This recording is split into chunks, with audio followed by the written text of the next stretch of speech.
You are watching Sound Candy Talk live. We also work on creating documents, feature stories, explainer videos, 3D animation, and anything media related. We also offer consultation on media related topics. Our work is timely, professional, and very affordable. So talk to us, soundcandytalk@gmail.com, or you can call us on 07 18 45 45 85.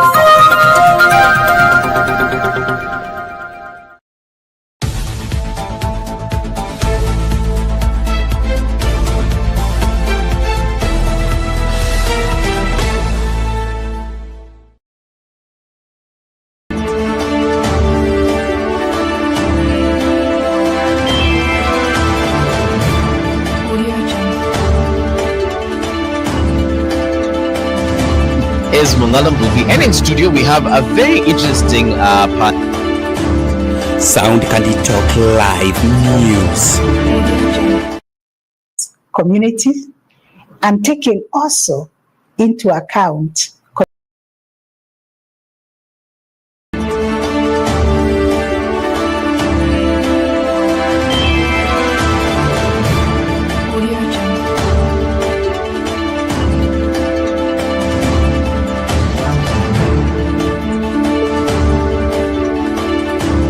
Sound Candy Talk live news.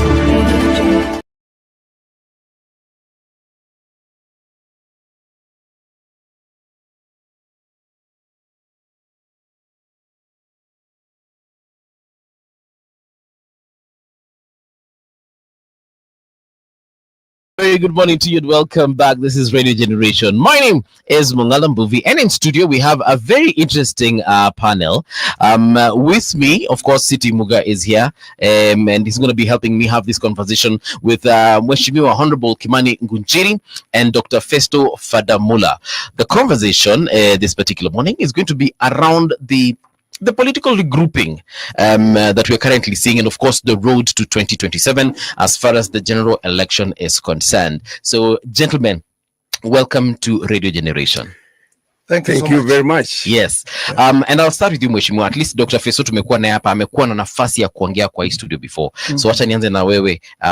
In terms of the political landscape and what we are seeing right now, people have got different theories as to what is happening. We have a lot of regrouping. We are seeing even the opposition is trying to, sieve something, or rather not sieve, but really sow something and bring it to the front. According to you, what are you predicting in terms of, first of all, what we are seeing between President Ruto and former Prime Minister Raila Odinga in terms of their coalition? And of course, Raila said that he's going to be supporting the president till the very end in 2027. In terms of just that particular partnership, what are you seeing? Well, the politics we are seeing, it is normal. I started with Moi, I came with Kibaki, I was with Uhuru, and now we are with Ruto. These adjustments are there in politics all the time. It's just like when you get a child, it reaches somewhere, then there's a teething problem. And that's where we are now, in the teething problem. Where now the child must have a lot of heat in the body, sweating, diarrhea, those things. That's where we are now, because we are almost to election now. So when we're almost to election, people start looking the alignment, where they can go, where they can fit, and also they look at what is their region saying, because also politics go in the region. See what is the region saying, what is the strongest party on their end, where they come from, and they just start doing adjustment. And there's no permanent enemy and friend in politics. Friendship. Yes. You be friend today. When you reach somewhere, you see now, okay, I have to live with this guy so I can survive myself. It's about the politics is about survival. It's political about interest. Survival. It's about interest. What are your people saying? What do they think? If you want to be elected, you must be very flexible with saying adjustment and also listening. What are your people saying? I think that's where we are for now, and people should not be surprised for people changing, shifting from here to going there. I don't want to say the name of politician because Yes. I'm one of them, but they are very interesting people. Now, I will mention some names here, and we'll talk about DCP leader Gachagua. We saw sometime in April, you decided to probably, charter your own course. Yes. In regards to, of course, your own, like you've mentioned it, your political survival. Maybe you can also tell us what that is all about. Well, when we talk about the Gachagua, the famous Wamunyoro, I was with him from the word go, and I'm the one who actually pushed him to be the deputy president. I was with him throughout. And of course, it is somewhere. Somebody must see what is going on. And I saw that maybe the way he is saying that he is a truthful person, yes, I came to see he's not a truthful person. I saw the things he is doing. He's not doing it in the right way. The reason is, just as you have heard, that I've been in politics for long, for Right. president. The people of Milima, they had how many? They had 8 ministers. They had 17 PS, and he is the deputy. They had the inspector general. They had the leader of the majority in the parliament. They had the general, the mkubwa wa majeshi. And in the MP on Kenya Kwanza, right, if you separate the MPs with the parties which came together, they had the majority. So you can't get the reason, if you are reasonable, why he is trying to go out and take his tribe from the government. And when you assess properly, we had about 60%. So it is about his interest. He did not get his interest right the way he wanted, but it's not the community. And this enlightenment you got in April this year. Yes. So you can see he is trying to chat forward about his own interests. I cannot talk more because I'm also mzee. Yeah. Mambo ingine naficha kidogo. Lakini I know deeper inside which made me see that no. The way he's going. And again now he just went more again on the tribal line. Because me, I'm born in Rift Valley. I'm born in all tribes. My brother here knows. We stay with all tribes in Nakuru. And that's where I was born myself. So when you start now putting a tribe of Milima Kando from the other people, I cannot be happy about it because I want to stay with all tribe. The tribalism is the worst thing. It's the worst cancer in the life of a human being. If you start thinking about your tribe and putting it priority fighting the others, then started now saying 47 shares or I don't know what. And we are Kenyans. After election, yes, you know what you got. Already, you know what you got a minister, you know what you got where. But he started saying the minister, he's structuring the ministers. You are 8. The president had 2 only from Rift Valley. He started telling them, you must listen at me.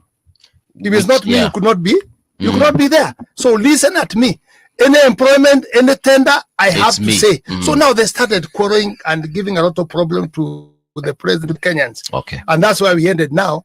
Now, the people of Milima, they are also now saying they are Milima. I've seen people now again, and we know them, saying sisi, tuko pahali fulani sisi kama kwenye ni Wakamba, tuko Wakamba, kiongozi wetu ni huyu. Haya, huku wanasema Matiang, ni Kisii huyo ndio wetu. Haya, Western wanasema hii. This is not good for Kenyans. Because all of us, yes, we did not apply to be born a Luo, a Kikuyu, but God gave us those names, but we have to manage to stay together. Because every tribe has its own gift to the country. We have to stay together. I'd like to hear Dr. Festo's input as far as tribal politics is involved, because he has rightly put it, former DP Gachagua is vehemently campaigning for Mulima, as I would put it. Yes. And we've seen it happening. And when he was in the States, actually, I think he's currently still there. He was told by some young fellows there that, look, you probably need to change the narrative because you have oversold this whole Mulima issue. What do you think about that? Thank you very much. I think you have a problem with my second name, Fadamula. Fadamula. No, I'll get it. But Dr. Festo is yours, right? Yeah, it's okay. Yes. I think the issue of tribe and how we use it in politics and in life in Kenya is a very historical issue. Because if you look at independence, I think there are certain tribes that consider themselves as having fought very hard for independence and gained it, and actually they gained power earlier than any other tribe. And if you look at our history, those tribes are the ones that have always been very vocal. The Kikuyu, the Luo, a bit of Luya, and I think those are, and the Costarians. I think those have always been the most vocal. And looking at what Gachagua is doing right now is something that did not start today. If you look at the fight before independence, between Jomo Kenyatta and Raila and Jaramogi Oginga Odinga, it started emerging that people were grouping themselves into tribes. But I think Gachagua's grievance is that he worked very hard for this government, according to him, and even according to us who saw what he was doing. And I think he expected a lot. And when the government started, I think what he expected he didn't get. But other people got what they expected. If you look at Tangula and Mudavadi, they negotiated for 30%. Okay, they didn't get 30%, but at least Tangula is the speaker, Mudavadi is the prime cabinet secretary. Kingi negotiated for speaker of Senate, and he got it. And Gachagua must have negotiated for certain things. And I think he talked about them. He talked about a lot about them. The only problem with him is that he didn't negotiate like Musalia or Tangula. He went there with good faith. And now what is emerging is that good faith does not work in politics. Are you suggesting that he was shortchanged? If you look at the way he campaigned and what he talks about, then probably you can argue that he was shortchanged. You can argue he was shortchanged. And I think if you look at you might say that he's overdoing it. Right. You might say he's overdoing it. But if you look at what Natembeya is doing right now, he's talking about Luyas. Don't you think? Tawe. Right. Don't you think he's also beginning to overdo it?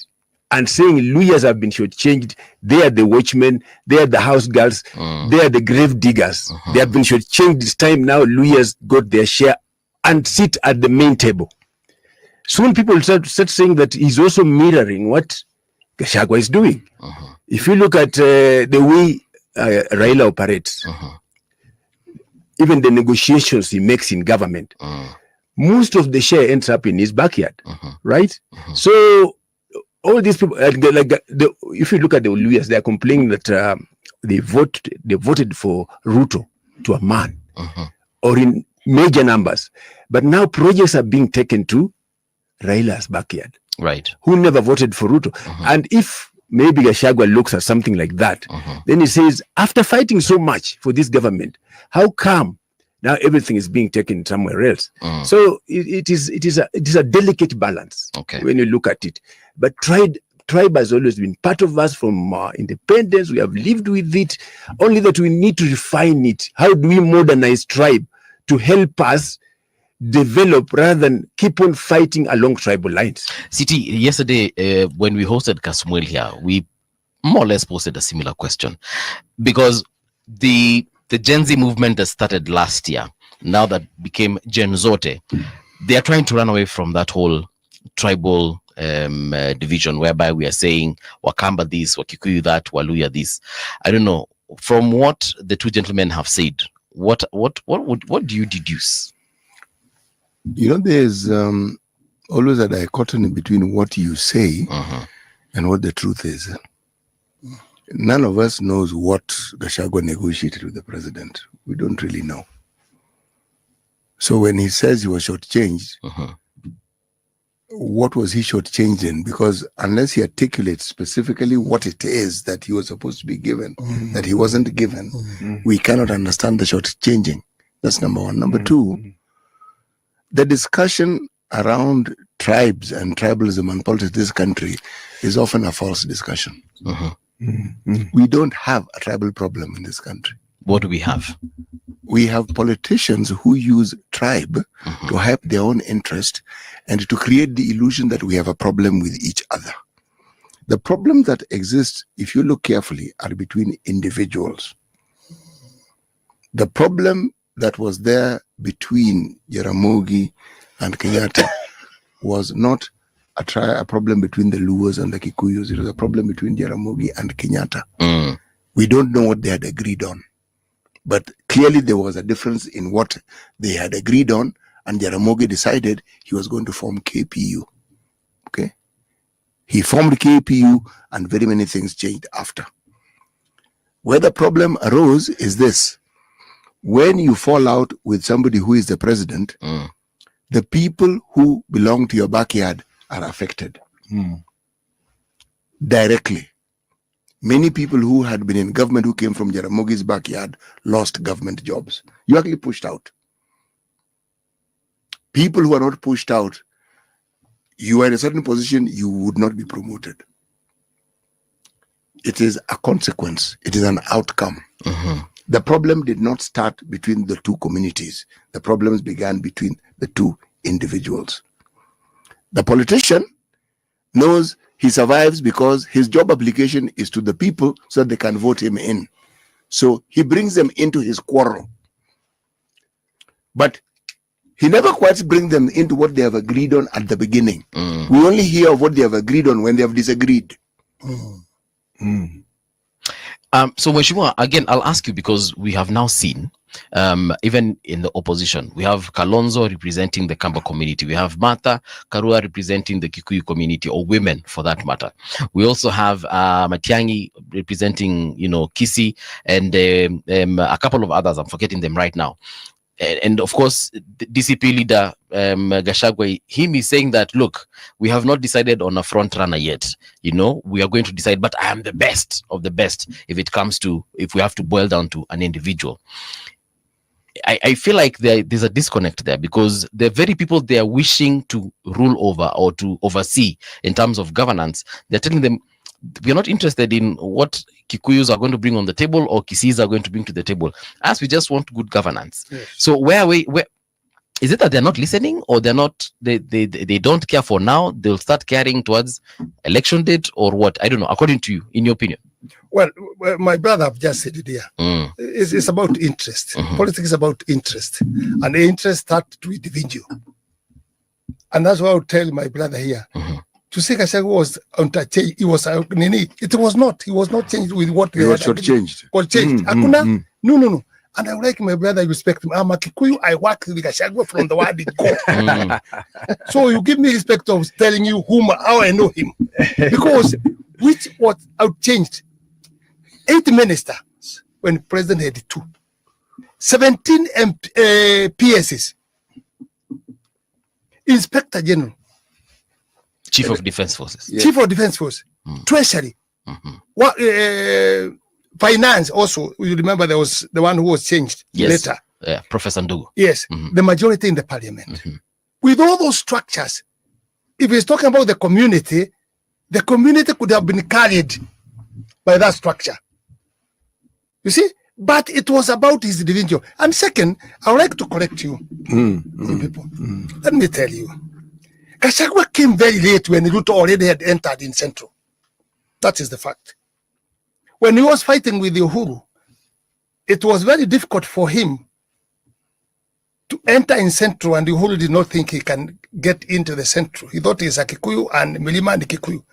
But Ruto entered there and started talking with those people and helping them on discussion, Harambes and what. And let me tell you, politics. Politics is about one-to-one. It's not about the tribe where my brother is. It's one-to-one. If you come and convince me and I see you can help me, or you can give me a hope, I'll be able to join you. Gachagua came late when already Ruto had entered in Central.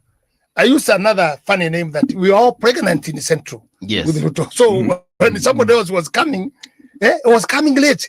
But when it got the wheel now, now it's when Gachagua came. Okay. When I was taking Kikuyus from Manga to get to Bakalodwa, I was leading. Gachagua was very behind. He was going there to 5,000 people. He was very far behind. But when it reached that this seat must be given somebody from Central, that's where Gachagua got opportunity. And now from there, also he started pushing politics, which was doing also very well, because he was talking and telling people, is this the guy you want? Yes. Even if he is beaten by Hulu, yes. Even he has not been given respect. Those languages until now he came in. But to be outchanged, I cannot agree with that because I know we had a big number, we had everything in a good way, but his own interest and seeing maybe he is on the same level with the president. No. You must know, even if you have a number, there's somebody who was elected by the vote as a president, and you have to respect. So for the parties now, the way they are coming, don't be worried. Gachagua went and reached somewhere and he saw that now, if I'm not saying I'm a candidate, because from the word go, even when there was no problem, we knew that, and even himself, he knew, we were discussing deeply. I was the person of inside the house that you not stand for the president. That is something we were talking. You not stand for the president. But myself, I talked to something in the media, and I think also he listened to what I was talking when we were parted. And I told him in the Kikuyu community, if you want to impose them in the party, it will be very difficult to put them together because they are very Democrat. But if we have a candidate from Central, it's easy for the tribe to follow you. So he started now saying he is also a candidate. But in my heart, I know he was not, and he is not the candidate. But in the language of politics, he must say, I'm the candidate. That will give a lot of many people where he comes from, a lot of hope of thinking this person, he can be a good person when we give him them. And that one could go as a block of votes. But right now, I don't think in Mlima we have a candidate. All right. No, because Uhuru is a leader. Respect him for there. He cannot come back, and Gachagua cannot. Now the vote of Central, just wait and watch, and you see. Yes.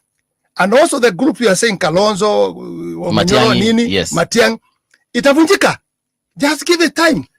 Itavunjika. Because somebody will finish somewhere, as Gachagua is saying, I have 8 million on the table. Yes. You come and say what you have in the table. 8 million votes. 8 million votes. Right. You come and say what you have in the table. That language, it cannot work very well to the other candidates.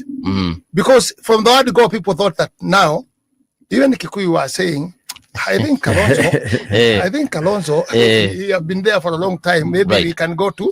Could be an option. It could be an option. It was, people are thinking that way. But now they have started, in fact, you start seeing that they will not be going together. Sometimes when we are almost the election, they will not be working together. And even some of them, they will come to the government. Right. Just give them a chance. If they have opportunity. Listen, what is he saying when after the court talked? He said he won't be paid his salary for 5 years, his benefits for 5 years, and security and everything. What is that signal? I had it with him myself before impeachment. I told him, why can't you agree you may be paid for your remaining period, right? And or you be given security and everything, then you go and start doing the politics. Maybe if you come with the party and come with the community you are saying, then you can negotiate on the table. And he agrees. But there were some people come and advise them and told him no. After violent clashes, no, you are there, you are strong, just go. Then he went to Parliament, he went to Senate, until now where he. But now I know what the signal he is saying. Can I be paid my dues? Are you saying that it might? Yeah. Politics and hawana aibu. Are you saying that he's now retreating? I'm not saying that, but I'm trying to weigh the option which he has, and maybe as we are going to see what is going to. All right. What is going to say? We still have a significant amount of time. I think I'm not the devil's advocate, yeah. But if you look at the way Mr. Rigathi Gachagua was impeached, you could see that the problem started there. His bitterness started in the process. Because if you look at the Kenyan constitution, there's no provision for impeaching deputy president. Actually, what they used was the provision for impeaching the president. And if you look at some of the charges, these are charges that could have been dealt with by the criminal justice system. Yeah, like forgeries and all that, apart from a few. So if you look at the impeachment itself, it had a problem. Okay. Yeah, right? So he started being bitter from there. And his only fallback was to look for his tribe. That's the only way he could be protected. Is that true? That is how he felt. Okay. That's why I said I don't want to be the devil's advocate. I tend to agree with him because it is the only reason he got a ticket to become deputy president. Again, my view. So if we take that argument and we combine it with that argument, it actually makes sense. What he's saying makes sense is when he talked about protection. I'm asking, is it true? Because the question I'm asking is, what was he being protected from? I think to make whoever impeached him feel like, started regretting. And you see, people believe that what he did. And by whoever impeached him, you mean the president? Yeah. Okay. And people believe right now that the president didn't impeach him. No. But according to him, what he's alluding to, the person he always blames the president. Yes. He doesn't blame parliament. He says the president impeached me. Yeah. It was the president's game. Yeah, but is it true? And the president and he even insists that people were bribed. I don't know whether he has any evidence about that. There are always allegations about bribery in parliament. Who has come up with evidence to actually demonstrate and show that people actually get bribed? Who? I have not seen any. And neither have I. Is there bribery in parliament? Well, I Kosagi. Okay. I Kosagi. So it is There's there. a certain percent, but let me tell you, my brother. Have you been answered? You need actually to respect me on this topic about Gachagua. Because I know Gachagua myself. I will listen. Gachagua was not impeached. Gachagua impeached himself. I will explain why when it reaches there. He impeached himself. Why? He became with the same level with the president. He disturbed him with the small cases.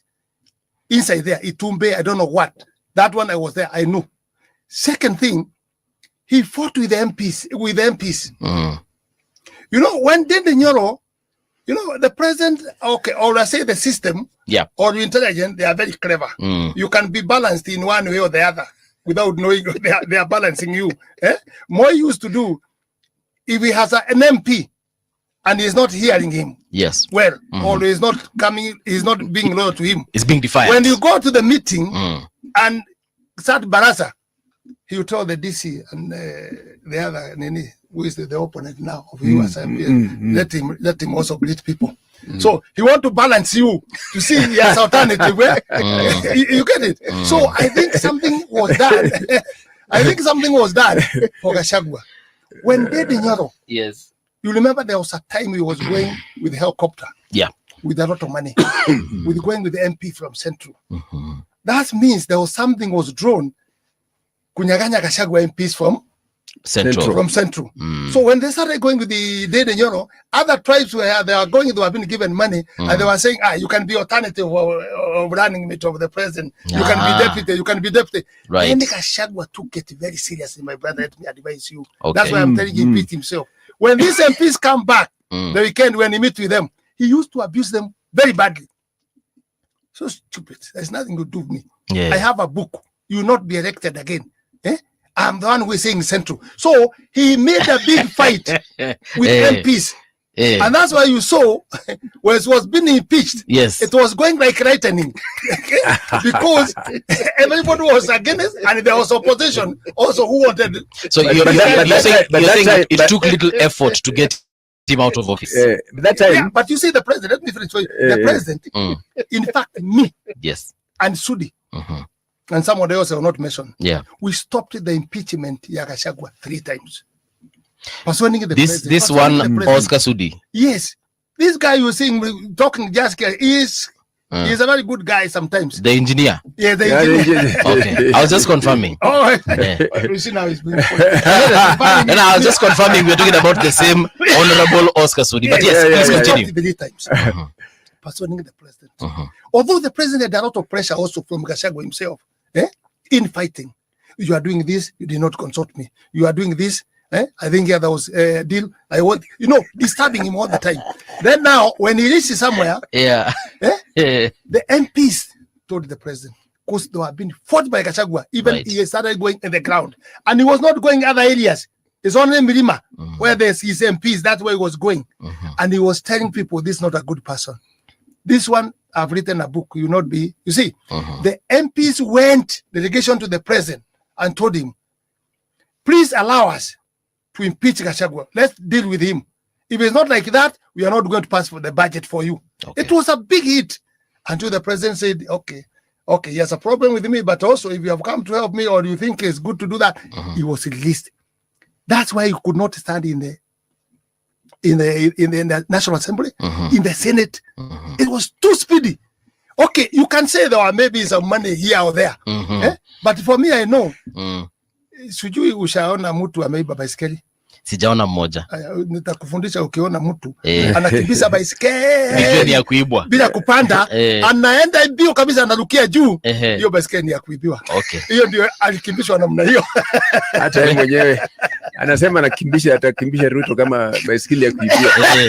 But maybe you know that time that he was being impeached, I think you were on his side.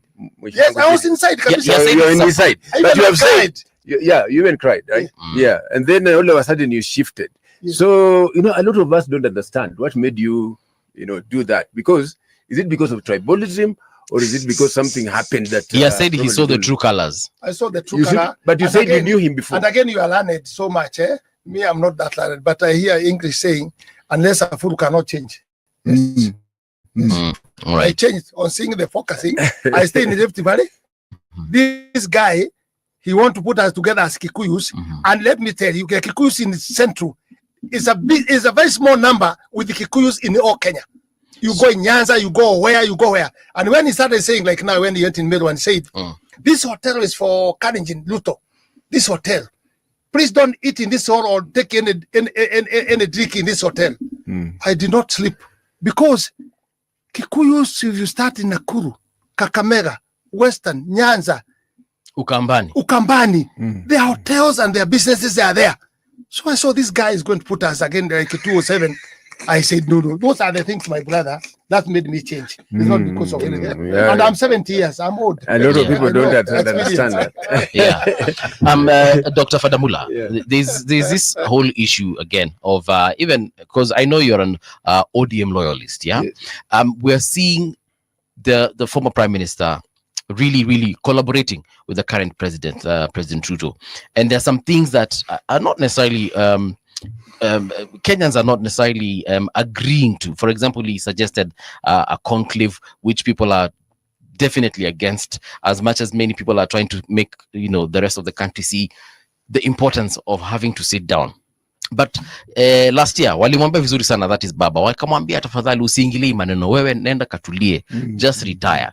Ni watu gani hawa ambao who are these people who've been telling Raila these things? But it's not one person. I don't know their name. I don't know their names, but there are people on social media. They have been chanting. We saw that young lady. So do they represent the entire country? They don't. But I'm saying there are some individuals, and you can. I mean, if we start looking at trends here about people who have trends told on social media, people, because that is where we can get it. If we go, I have spoken to people selling smoky. I have spoken to border people. I have spoken to the people in the shops. They are all against this issue of Raila and the president being together. Why are they against it? And the majority of the people I've spoken to, of course, there are those who are for, but majority of the people I've spoken to, they're like, that was the worst decision Raila ever made. He should have just retired in peace, continue receiving his pension as a former prime minister. Well, I don't understand something. Right. Raila should have kept out of it. Raila should have retired. Right. So the people you speak to feel they have the mandate to determine what Raila should do and when he should do it. No. And how he should they go do not about, have and how he should go about his politics. However, they have an opinion because whatever Raila does has a direct effect on their livelihoods and on their lives and on what they do and what they cannot do. The point I'm trying to make here is right. This, that very many people on social media comment. And on the ground, but yes. In my opinion, is just that they have commented. There will be others who probably have commented and they haven't made the same comments as the ones you're speaking of. Do we have a situation where one can actually compare? Because social media is an open playing field where people say all manner of things. Compare what exactly? Those who say Raila said this which we don't like, and those who said no, he did the right thing. Have we? Because people are. That's where people are communicating. Have we communicated? Because if we've communicated, right? If they've communicated and we've analyzed, then we can say the majority of people who are on social media seem to say this. There's a group who have an alternate view, but they're really not that many. But the point I'm trying to make here is this. The platforms where people communicate on social media has to do with people talking about their opinion. This is what they feel. This is what they think at that point in time. You who consumes social media will find that given time, they also change. And the issue here, see, I'm tying this. Right. Somebody decides to support some politician, all right? Then a discussion arises, this man should retire. So I'm thinking, wait. Where has the retirement discussion come from all of a sudden? Why is it that there seems to be this suggestion that this man should retire? Why?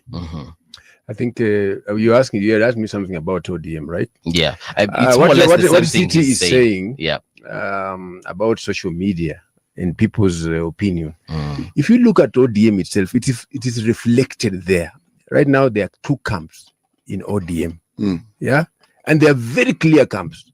You can hear one camp saying, they are supporting the president, and another camp clearly saying we are not supporting the broad-based government. For example, if you look at the camp coalescing around the young ODM tax like Sifuna, Babu Wino, Kaleba Misi, there's a very big grouping behind them, where some of us are.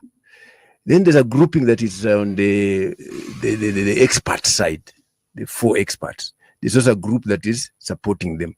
So ODM is divided right in the middle. And what the City Muga is saying that social media opinion may not necessarily be the yardstick.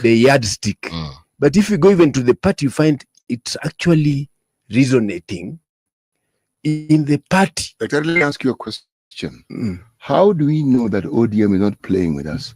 How do we know that ODM have not decided, you people take this view and express it to the public so that they can hear it?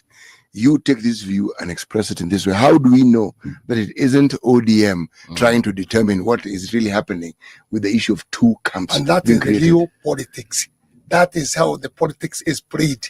Because when Sifuna is saying that, then Baba comes, he is fighting the government, is fighting the president. Then the president comes, the prime minister comes to make a meeting, PG, and he's saying what Sifuna is saying, he is right. Are you saying? He is right. That is that's the stand of the party. When he comes to this, the other side, I agree with the professor, he says something else. So it might be maybe nila kutupa kijitu kwa maji uone pahali samaki yuko inaendekea pande gani. But at the end of the day, let me tell you, I know Leader knows how to play politics. Let me tell you. And I defend him. People saying, as you have asked my brother here, right? Why did the leader come that he messed? You are the one who put it, that he messed. But let's look at the big picture of the country. The country, when leader came in, it was stable. Because he knows his politics to make the country stable. And also, don't blame also the president. Some people are bringing him, maybe some people like us that we brought the government, but people who did not fight for it, they came in. There is a big picture for the country than individual. And the balancing at the face of Kenya is in the constitution. That the face of Kenya, even if you are elected by, you must put the face of Kenya. To put the face of Kenya is to put everybody inside. And actually, if Nyanza has been left outside for a long time, why should they not enjoy now when the leaders come and they are getting what they are getting? It is good. Some people feel bitter that we did this at Gachagua. Hemeweka mitego everywhere in the state house. Leader hata ingia hapa atategwa na mtego. You see, that is in politics. It's like showing you don't want development in Nyanza. Lakini the mtego changed. Instead of kutega leader, ilitega hiyo mtego. So the country is bigger than all of us. Let me tell you, my brother. And that's why I am preaching today. I don't know whether you realize. I have my own party, but I'm preaching peace first. Yes. Peace first, politics second. Then other things come on the tribal end, because you cannot complain where you are born as Mukamba, where I was born as a Kikuyu. That should be that. But the first thing, peace. So that one time when it comes, it gets peace. 2 times when it comes, gets peace. But actually, I want to ask the question. Yes. How do we know that this isn't a scheme by ODM? It's not How do you know? an internal playbook. You can know only if let's say they eventually exit Sifuna. Then it was not, it was not a scheme. It was a really fight. Even if they exit Sifuna, it could still be a scheme. Unajua ndugu yangu, Waswahili husema ndoto usumbua mwenye kuota. Sio mwenye kutafusiliwa. Hapana hivyo. Ndoto usumbua mwenye kuota. Sio mwenye kutafusiliwa. This game I've been there. Four president I've been with them. Na any government comes, I was in 4 of them. So na miaka ni hiyo niko naye. I'm in the bonus now. All right. Tukuwa na my brother. We are going on the bonus. So this is where we can talk wisdom and experience. You actually look like a 25-year-old. Yeah, that's what I think so. You've done well. It is God's grace. Yes. It is God's grace. And maybe because he knows my heart, I maybe I went on preaching peace. Yes. Yet prepare me to be younger. So I can prepare. You can preach longer. Yes. That's why, I'm still stuck on that question. Because these divisions that we speak of, okay, I don't see anybody exiting the party. You don't see anyone being fired? No, not even fired. One could argue that ODM is a fairly democratic party. Okay. The truth of the matter is this. Political parties are not democratic institutions. They are not. Yes. Kenya. No, the world over. Political parties have owners.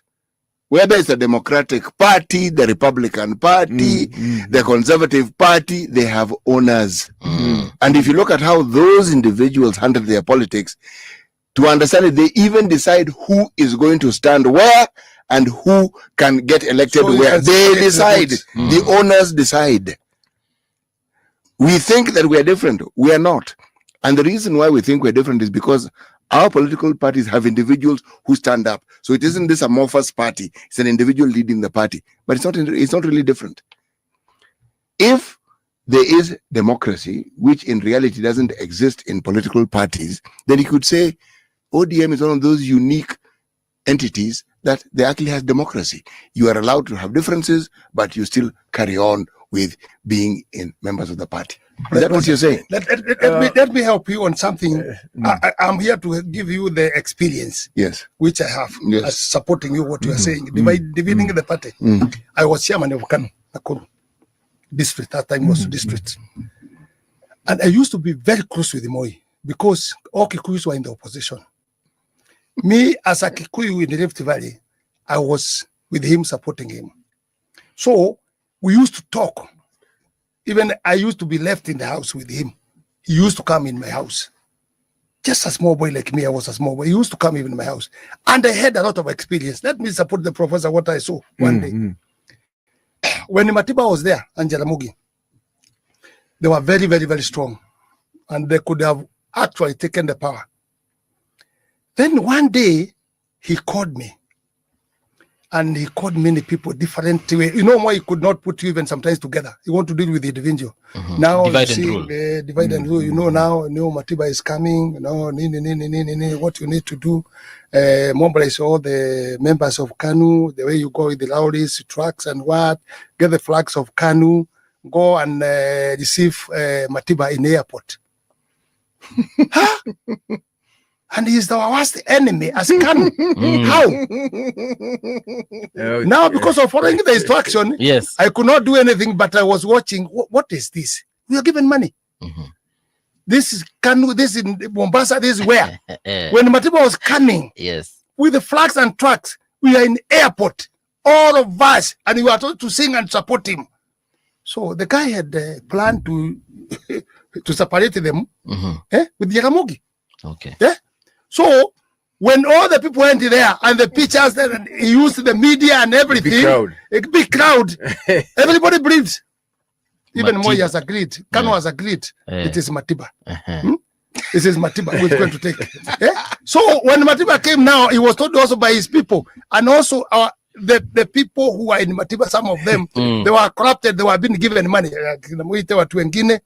Separate with Jaramogi. You are going to take this leadership. And you have seen all the Kanu has come Yes. to you. So Kanu have agreed. And if you see Kanu like that, they cannot do something if Moi have not told them. So even Moi have accepted. Has endorsed. So now they separated. They start now registering new for the city. Then within a week, I was very close with him, and I used to make him laugh with many things talking. So I went to Kibera. I was told there's an operation. I went to Kibera. Kitu kama saa mbili. When you say Kibera, you must tell them the residence of the vice president used to be in Kibera, and Moi used to live there. Cabernet Close. I know that. Yes, Close. So we went there. So when we went there, he was very happy, in a very good mood, and we very small group, but he trusted me very much in Kanu. So we got in the vehicles. So we went somewhere. I don't remember where we went. Then we were about 5 vehicles, and when we went there, we were left in the vehicles. He entered in the house. That's where this, what we call it, this was for Camelin. The Kanye who died was for Camelin. It was Dr. Koech. That is his house, of Dr. Koech. Okay. We left in the combat. He entered inside. He stayed about 3 hours. And Moi used to sleep early. So I knew that is a very special thing when he passed his time like that. Then he came out, and there were some vehicles parked separately. He got some briefcases of money, were put in the vehicle. The other vehicle was put in another vehicle, was put in another vehicle. But unfortunate, I was very curious to see, this is my boss, this is the president. Right. This at night. What is going on here? I suspected there must be something going on here. Right. When I looked, I saw Jaramogi, and I saw Raila, the son. And the car which was put money, they drove with that car. So when we went back in the Kibera, Moi was very clever. He asked me, okay, okay, what did you see? I saw nothing. If you are clever, just say, I saw nothing. Don't try to say that you have seen anything. I saw bugs. I saw nothing. Then I followed later, trying to find out what was there, what was going. You know what he was telling? He told Raila, he wants to separate these people. Hii nikiwachia hii nyang'au wa Kikuyu, namaliza nyinyi. They will finish you. I better leave it to you. To Jaramogi. If I leave this thing, we'll show how they received him. Yes. This Kikuyu, if they take this seat, yes, you are going, Nyanza, you are going Kwisha nyinyi. He separated them. Did it work or not? It worked. It worked. So I'm supporting the professor what he's saying. Let me tell you, politics, hesabu yake ni kama ile ya chess. Kula hii. Kumbe unataka ukurue 6. Na umepeana yako 2. You are saying hizo briefcases zilichukuliwa na Jaramogi na Raila. No, they were put in the vehicle. I don't know which vehicle now, whether it's one. But they drove that vehicle. They drove away. That means it was for them. You fill in the blanks. So I support you with the raw data. Now you analyze it. You process. Daktari, again, I will still go back to what Siti Muga asked you and to what, of course, Mheshimiwa here has alluded to. Is it that perhaps tunachezewa hapa hivi mchezo wa karata? Sasa nikisikia story ya Mheshimiwa Kimani Ngunjiri, naanza kufikiria tena kidogo. I start thinking that there's so much that is being played behind the curtains. And when somebody stands to speak, he may just be speaking his own things. Right. But behind the scenes, it's something different. Exactly. So it makes politics a very dirty game. Very dirty game. But City is saying that all parties operate like that, but I disagree. All parties have owners. Yeah, but if you look at Kenyan parties, they don't last long, right? If you look at the United States parties, those parties are over 100 years, over centuries old. Okay, they're very, very old. How old are we as a nation? 62 years. How old is America? 250 what? 200 and it's almost 300. Yeah. But that party probably has been there since those days. Yes. That's why I think it's a bit different there and here. Here it is a personal thing. So that briefcase, like the one Mheshimiwa is saying here, goes to an individual. There, if there's something like that, it goes to the party. So these are ours are briefcase parties, most of them. Yeah. Yeah. So Because, like Gachagua now is just, instead of supporting a party from Mount Kenya, he decides to form DCP. Yeah. And yet he knows Jubilee is there, which is the other than PNU. I think TNA is still there. Yeah, he's still there. But he doesn't want to touch those ones or even move near them. He forms his own. So it is his own personal thing. Now he wants to make money and other things from that. And that is, I think, where our politics will always remain bad based on those groupings, tribal groupings. Because even though he has mixed this party with people from across the country, but he's still talking about Mlima all the time. Let me ask you. Let me ask the question: what is the problem with him talking about Mlima all the time? I think every politician talks about their backyard. No. But he says not every politician. I've never heard Kalonzo talking about his backyard. Yeah, no, he doesn't talk, but it is there. It is. I'm asking the question: what is the problem with Gachagua talking about Mlima? Then he should. Kalonzo, let me answer that question. Kalonzo is not insecure about the vote that he has in Ukambani. Yeah. Perhaps others are, but I don't know. But you see, he says there's nothing wrong talking about Mlima. But he should be very clear that is where he's fighting for, or that is where his interests are. But when he talks about Mlima, then he says DCP is a national party. How come he doesn't talk about these other regions? Does not. The pronouncements of politicians are precisely that. Pronouncements. He is a politician. He's been a national figure. You cannot be a significant political player in this country if you don't have a source of support. And if he has assumed it is Mlima, well, that is his assumption. And if there's the assumption that he represents them, again, that is the assumption. Because this Mlima has very many politicians.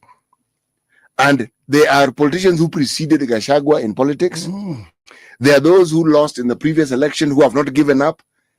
If you're talking about a place which has human resource to spare in terms of political people, it is that region. So he is loud. But how active is it? Does he have Mlima behind him? Because if you talk about Kalonzo's where he is because the people where he comes from, they have chosen to support him. They have chosen. Have the people of Mlima chosen to support Gachagua, or is he looking for them to support him? And you see, Professor, there are two things which is raising Gachagua very high, and they are very dangerous in politics. There's something called sympathy vote and the tribal vote. These two things. There is somebody from very high. Let me tell you, if you are vying for a seat, even in the constituency, ifanyike kitu, your opponent akuwe na kitu imekuja, sympathy, is so dangerous. That's why wanaonaka wengine wanapiga gari yao buduki, wanapiga risasi, wanapiga nini wenyewe wakitafuta kitu naitwa sympathy. They know people like sympathy things very much. Hiyo ndio imechukua, you know, the inner workings of politics. Yes. We will look at if you see many politicians, even some of them who like to be arrested. Nobody likes to be arrested, but they would like to be arrested to have that sympathy and say, now you see, this is the president. Let me tell you, like now, all these things are happening. We saw yesterday the report of anti-corruption. We saw it yesterday. Right. Surely, are all those things Ruto doing it? Of course not. Of course not. But you see, we have forgotten that we are dealing with one person because of politics to remove him from the position. But we are seeing the corruption everywhere. Where me, I'm involved, you are involved, the other person is involved. But we are carrying all these things to bloody one person as a president. That is how dirty politics it is. So if you get a sympathy somewhere, hata you know, kama kina Kambuli, they hijack themselves. They kidnap themselves. They are just looking for sympathy. But now, you must be very expert to prove that you are hijacked. Because if you are hijacked, Kambuli, and you are left somewhere in the bush, then your wife comes, he have seen you, he had been crying, and take the handkerchief, and has kupangusa wewe nguo. Is that genuine?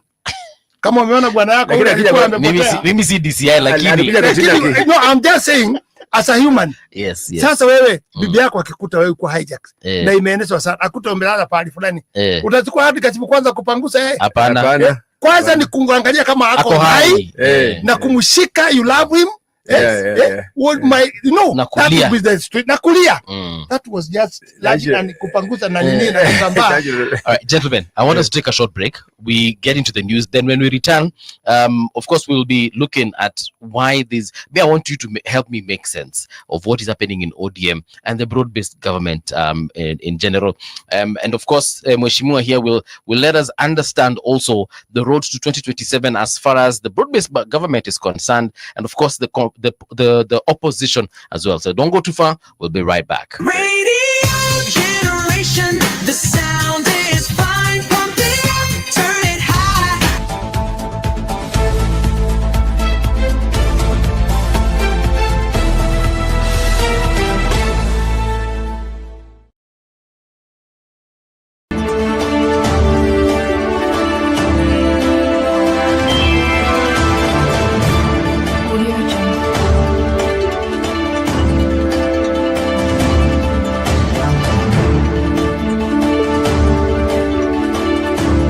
Sound Candy Talk Live News.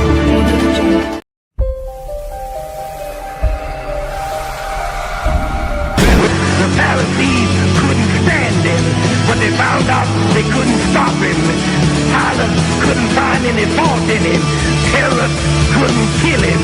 Death couldn't handle him, and the grave couldn't hold him. Yeah! That's my king. That's my king. Hallelujah, yes we are naga. Honor members. The House is adjourned, is suspended for a period of 30 minutes.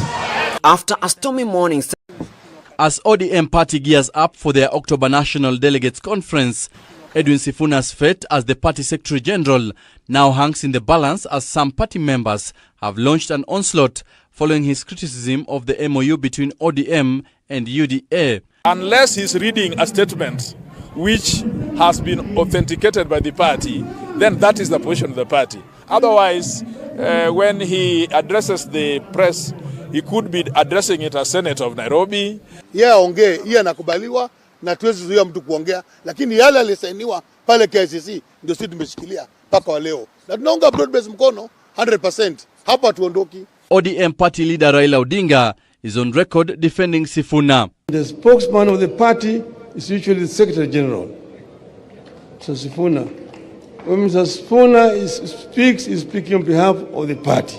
But then, Mr. Sifuna, Sifuna has in the recent past amplified his position on the working relationship between the two parties, slamming the ODM leaders criticizing him. ODM umeingia wiki mbili kabla ya nomination, ushachoka. Ushachoka, unatuambia unataka kupumzika ndani ya serikali.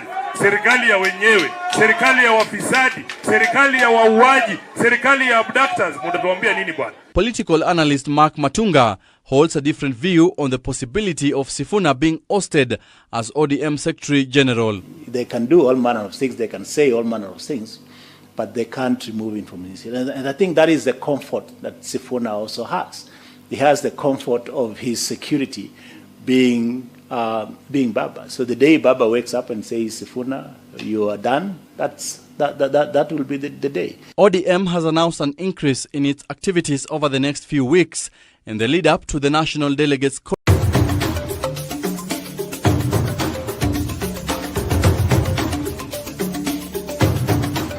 You are watching Sound Candy Talk Live.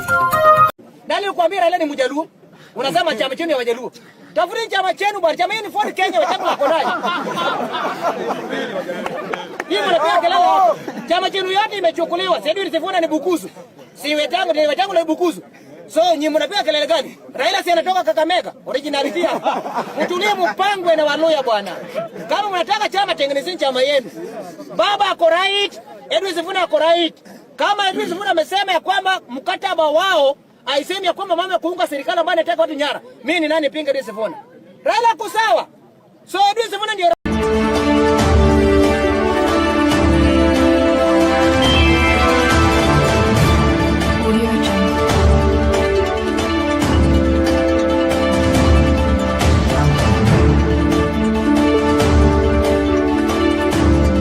Sound Candy Talk Live News.